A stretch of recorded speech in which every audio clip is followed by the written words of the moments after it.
શ્રી કૃષ્ણ. તો આજે અમે જ્યાં અમારું નાનપણ વીત્યું છે ને ત્યાં આવ્યા છે અને અમારું નાનપણ આ બધા છે ભડતરી છે અને બહુ મજા આવતી હતી નાનપણ હતું ત્યારે. અત્યારે પરણીને સાસરે વયા ગયા ને પછી આજે અમે ઘણા વર્ષો પછી અમારા જૂના ઘરે જ્યાં અમારા પપ્પા રહેતા હતા, જ્યાં અમે અમારું નાનપણ વીતાવ્યું ત્યાં આંટો મારવા આવ્યા છે.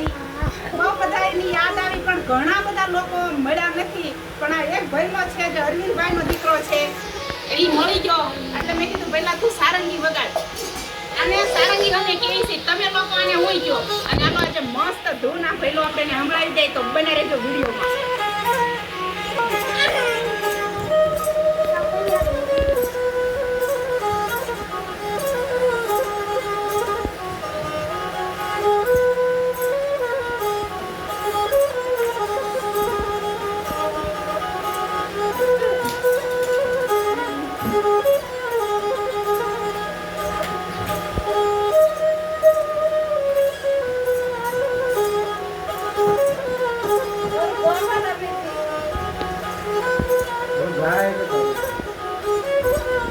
વાહ ભાઈ વાહ, બહુ મસ્ત એકદમ ધૂન વગાડી જોરદાર. હવે આ ભાઈનું નામ પણ રમેશ છે. અમારા પતિદેવનું નામ તો ઓલરેડી છે એટલે અમને થોડી ખચકાટ થાય છે. એટલે હવે પહેલા તું કંઈક મસ્ત આપણે દ્વારકા વાળાનું મસ્ત જોરદાર ગીત વગાડી.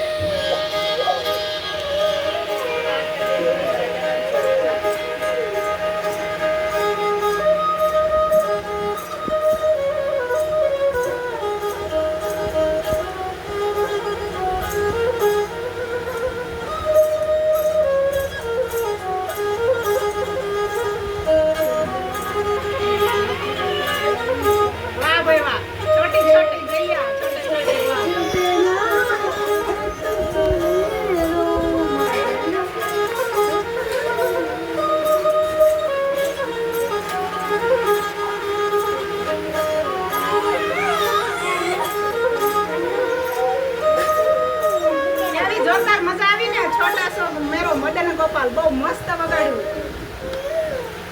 હવે શ્રાવણ મહિનો ચાલે છે તો એક ભોળિયા નાથનું એક વગાડી દો. હાલો મસ્ત એનું જોરદાર. કૈલાસ કે નિવાસ ની વગાડી દો. ગીત ગાતા આવી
જોરદાર વગાડી.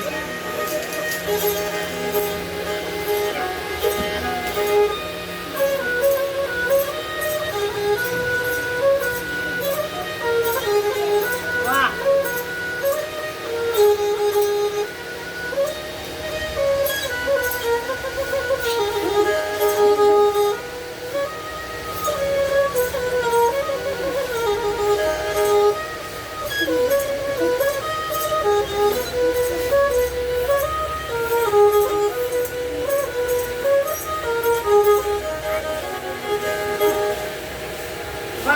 મજા આવી ગઈ. તો આ વગાડવામાં અંદર ધૂન લગાવવી પડતી હશે ને? મનની અંદર જે ધૂન ચાલતી હોય એ આની અંદર તમે વગાડ્યો. સાચું ને? તો કેવો લાગ્યો વિડીયો કોમેન્ટમાં ચોક્કસ જણાવજો. અને અમે આને સારંગી કેવી છે તમે લોકો હું કહો છો ચોક્કસ જણાવજો. અને મને આજ ખરેખર મારું નાનપણ એટલું યાદ આવે છે ને કે એની વાત જવા દો. આઈ મિસ માય નાનપણ. Okay bye. જય શ્રી કૃષ્ણ. ખુશ